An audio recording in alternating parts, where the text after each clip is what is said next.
In a quiet German town at the turn of the 19th century, there lived a man named Wilhelm von Osten, a high school mathematics teacher with sharp eyes and a mind brimming with curiosity.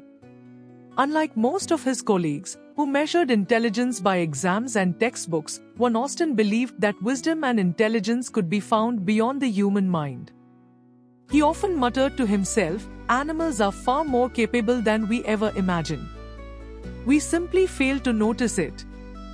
One sunny afternoon, he walked past a stable near his home and noticed a horse standing quietly in the sun, chewing on a piece of hay. Its glossy chestnut coat glimmered, and its eyes held a peculiar kind of alertness. Von Osten's heart leapt with possibility.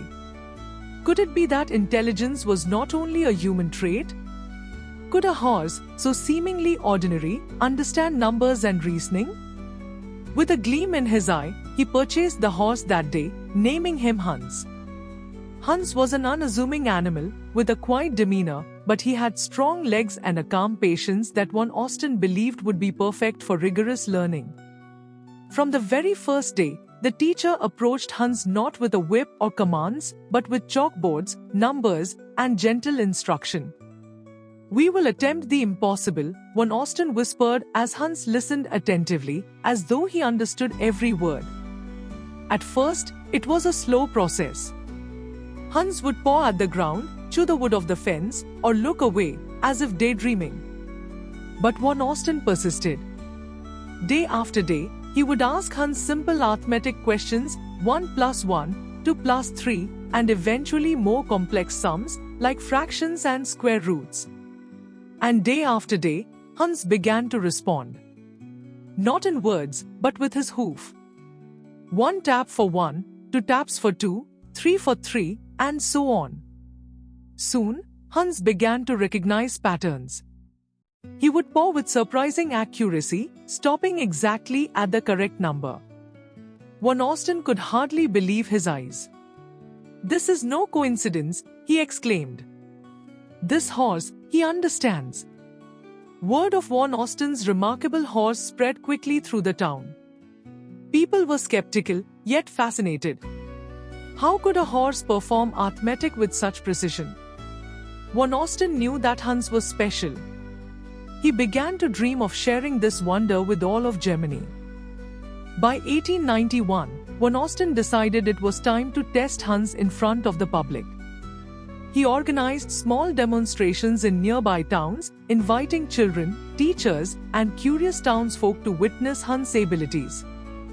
The horse stood proudly in the center of a room, his chestnut coat shining, hooves carefully shod, ears alert. Von Osten would ask a question aloud, "Hans, what is 5 plus 3? Hans would pause, his ears twitching, then lift one hoof and begin tapping. 1, 2, 3, 4, 5, 6, 7, 8. 8 taps, perfect every time. The crowd gasped. Murmurs spread, "It is impossible. This horse must be magic." Children clapped, and adults leaned forward, eyes wide, their disbelief mixed with wonder. Soon, Hans' reputation grew beyond towns. He was invited to large halls and academies. People marveled not only at arithmetic but at fractions, square roots, and even complex logical questions. Sometimes, a person would present a problem like, "Hans, what is 10 minus 4? Or, if I have 7 apples and I eat 3, how many remain?" Hans would tap the exact answer, his eyes shining with a calm intelligence, or so it seemed. Von Osten beamed with pride. He began to tour Germany, presenting Hans in cities, schools, and scientific gatherings. Everyone marveled, and Hans' accuracy seemed unmatched. Von Osten even trained him to select the correct choice from multiple options, tapping his hoof the appropriate number of times to indicate his answer. Occasionally, Hans made mistakes, but more than 90% of the time, he was perfect. Von Osten would proudly announce, "Ladies and gentlemen, this is not mere trickery. This is genuine intelligence." People began to whisper about how extraordinary it was that a horse could rival the intellect of a human child. Some skeptics arose, questioning whether Hans truly understood mathematics or if this was simply a clever act. Von Osten welcomed scrutiny, confident that science would ultimately vindicate him. By 1904, after years of tours and demonstrations, the German Board of Education intervened to ensure the claims were valid. They assembled the Hans Commission, zoologists, psychologists, horse trainers, schoolteachers, and even a circus manager.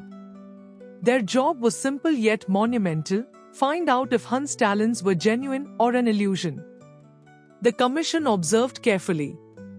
They tested Hans in different conditions, asked him tricky questions, and noted his behavior. To their astonishment, Hans performed with accuracy nearly every time under familiar conditions. The commission tentatively concluded that Hans' abilities were real, as far as they could determine. Yet something nagged at one young psychologist named Oskar Fungst. Fungst was meticulous, curious, and deeply skeptical.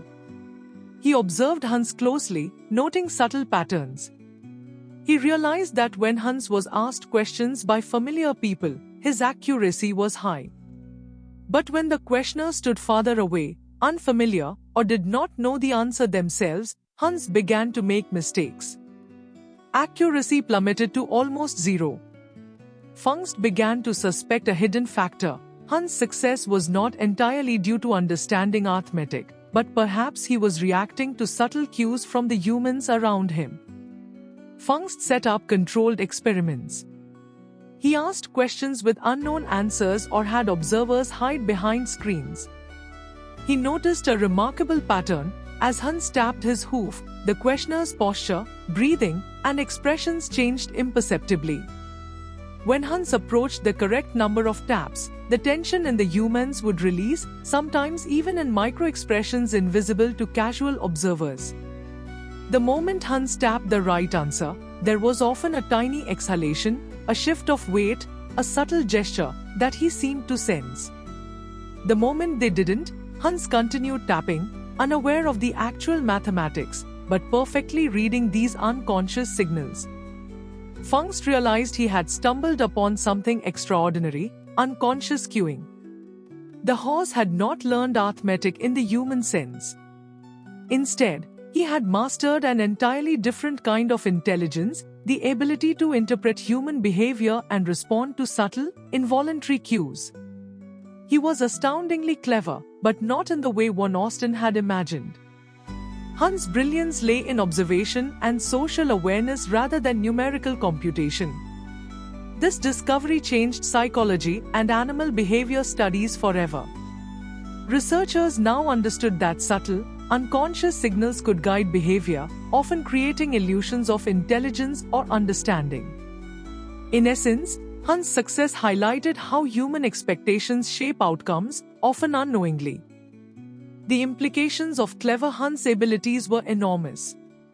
If a horse could read human signals, so too could other subjects, humans, animals, or participants in scientific experiments.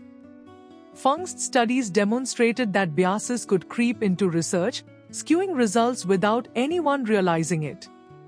For instance, in a drug trial, researchers might unconsciously react differently to patients receiving real medication versus a placebo.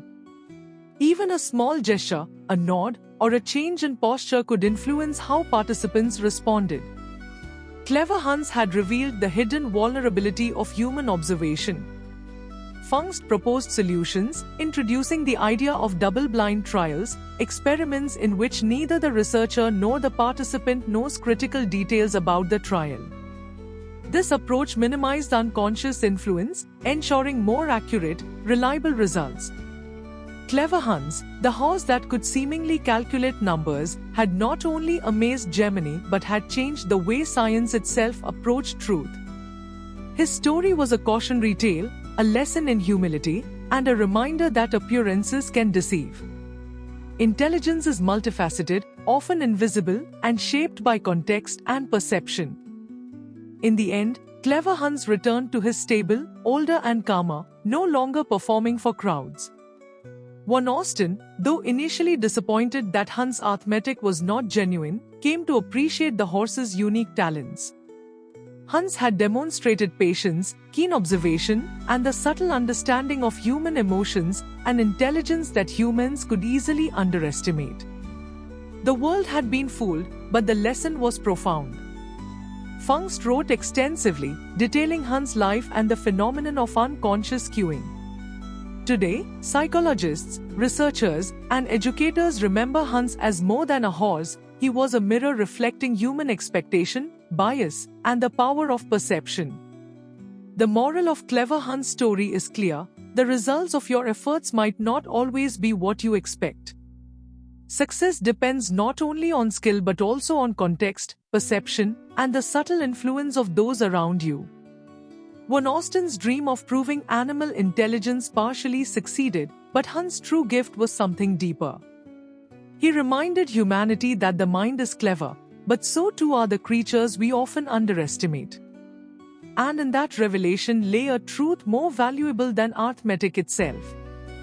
If you like the story, then do subscribe, share and press the bell icon for more interesting stories.